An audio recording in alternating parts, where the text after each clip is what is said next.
Petrol diesel जपून वापरा, इंधनाबद्दल पंतप्रधान मोदींचं मोठं आवाहन. भारतावरही युद्धाचा परिणाम होत असल्याचं मोदींचं विधान. वर्षभर सोनं खरेदी करू नका, इराण अमेरिका युद्ध आणि जागतिक आर्थिक संकटाच्या पार्श्वभूमीवर पंतप्रधान मोदींचं आवाहन. परकीय चलन वाढण्यावरचं ध्येय. वर्क फ्रॉम होम, ऑनलाईन मीटिंगवर भर द्या. मेट्रो प्रवास, इलेक्ट्रिक वाहनांचा वापर अधिक करा, मोदींचा जनतेला सल्ला.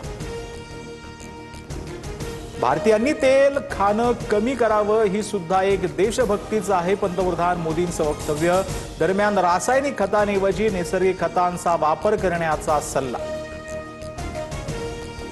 पेट्रोल डिझेल संदर्भात मोदींनी केलेलं आवाहन योग्यच, अधिकचा उपयोग केल्यास अडचण निर्माण होऊ शकते. मोदींच्या आवाहनावरती मुख्यमंत्री फडणवीसांचं भाष्य.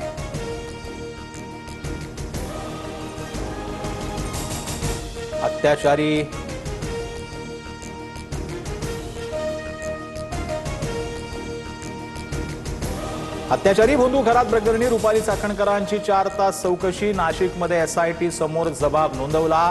खरात आणि संबंधित संस्थांबाबत चाकणकरांना 8 मोठे प्रश्न. दरम्यान सर्व प्रश्नांची समर्पक उत्तरं दिली. चाकणकरांची प्रतिक्रिया. भोंदू अशोक खरात प्रकरणात 4 मंत्र्यांचा समावेश. माहिती काढून झाल्यावर खरातला मारून टाकतील, नाना पटोलेंचा खळबळजनक दावा. मंत्र्यांच्या राजीनाम्यासाठी मुख्यमंत्र्यांना पत्र लिहिणार.